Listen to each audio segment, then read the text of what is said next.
Across the country, liberal-leaning cities in the US are adopting more conservative strategies to tackle crime, marking a notable shift from their previous approaches. This change comes as a surprise, especially considering the significant criminal justice reforms advocated by Democrats just 4 years ago.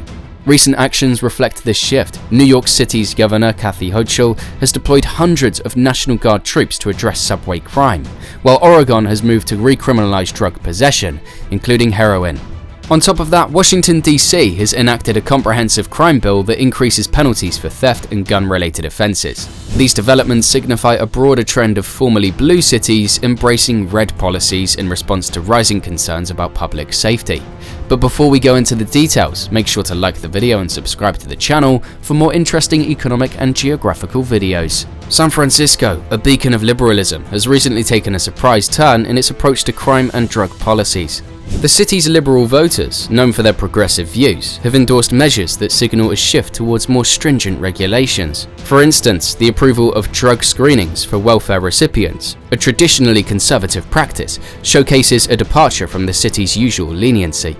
This move reflects a strong growing sentiment among San Francisco's predominantly Democratic electorate, highlighting their frustration with the rampant issue of public drug use.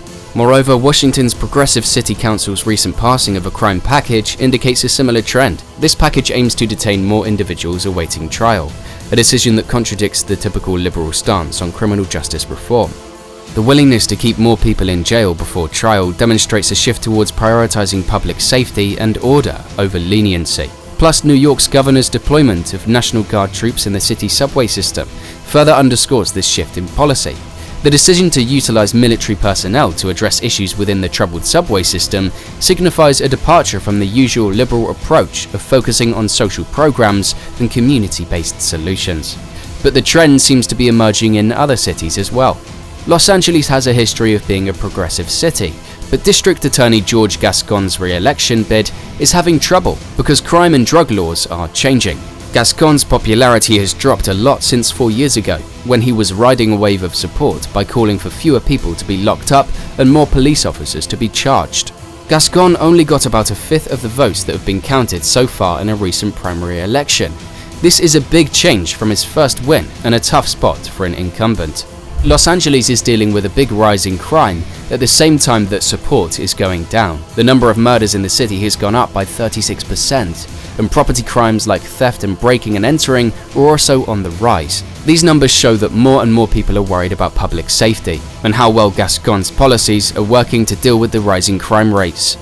Los Angeles also has a lot of problems when it comes to fighting drug-related problems. It is a major center for drug trade, especially methamphetamine.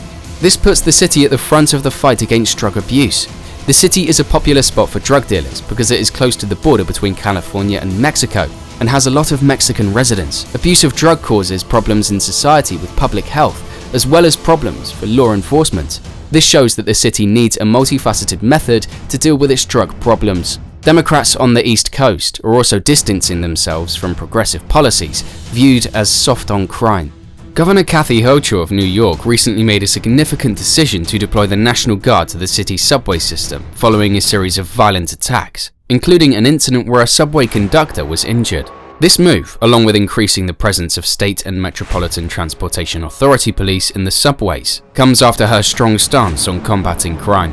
Mayor Eric Adams, a former NYPD captain known for his tough-on-crime approach, has also taken steps to address the rise in criminal incidents in New York City's transit system. With a notable increase in serious incidents, particularly theft, Adams has increased police presence in stations and focused on boosting arrest rates, resulting in a 15% decrease in transit crime compared to the previous year.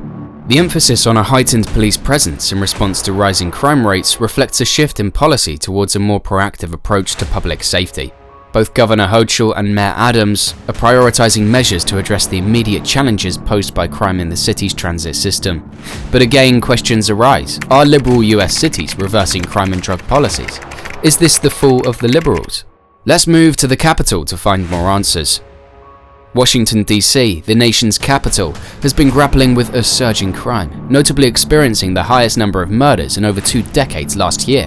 Recent high-profile incidents, such as the carjacking of Rep. Henry Collier and the tragic shooting of former city election official Mike Gill, have intensified concerns among residents. These alarming events have prompted criticism from Republicans, who have pointed to what they perceive as lenient criminal justice policies in the city. Representative Andy Biggs highlighted the perceived lack of safety in various areas of Washington, attributing it to laws passed by the city council that are seen as empowering criminals and restricting law enforcement. In response to mounting pressure and public discontent, city officials have made significant changes to their approach on crime in recent months. Notably, the City Council overwhelmingly supported a comprehensive criminal justice package aimed at enhancing penalties and granting more authority to the police. This shift reflects a departure from previous liberal crime policies and signals a more assertive stance towards addressing the city's crime issues. Oregon's recent decision to recriminalize drug possession, including substances like heroin, cocaine, and fentanyl, marks a significant shift in the state's drug policy. This move comes 3 years after Oregon made history by decriminalizing possession and personal use of all drugs, setting a precedent for progressive drug policies in the United States. The reversal of this groundbreaking law reflects a growing concern over the consequences of lenient drug policies, particularly in light of a surge in overdose deaths and rising violent crime rates. Governor Tina Kotek's signing of the bill to reintroduce criminal penalties for drug possession underscores a shift towards more conservative approaches to drug regulation. The statistics paint a stark picture of the impact on Oregon's drug policies. Overdose deaths from synthetic opioids in the state increased significantly, rising from 84 deaths to over 1,000 in the span of just a few years. This alarming trend, coupled with the challenges posed by drug-related crimes and public safety concerns, has fueled the push towards stricter drug laws. The new legislation imposes probation and up to 180 days in jail for individuals found with small quantities of drugs, signaling a departure from the previous lenient approach. Oregon's shift towards conservative drug policies is a response to the escalating drug crisis and the need to address the root cause of substance abuse effectively. The situation in New Mexico under Governor Michelle Lujan Grisham's leadership is complex, with the state facing significant challenges related to crime and gun violence. While the governor has taken a proactive approach, her actions have been met with criticism and legal challenges from various stakeholders. According to the data, New Mexico had one of the highest rates of gun killings in the country in 2021, with 11.7 killings per 100,000 people, placing it among the top 5 states with the highest rates. This alarming statistic underscores the gravity of the situation and the need for comprehensive solutions. In response to the surge in violent crime, particularly in the Albuquerque metropolitan area, Governor Lujan Grisham has taken several measures, including issuing an emergency order to temporarily suspend the right to carry firearms in public places.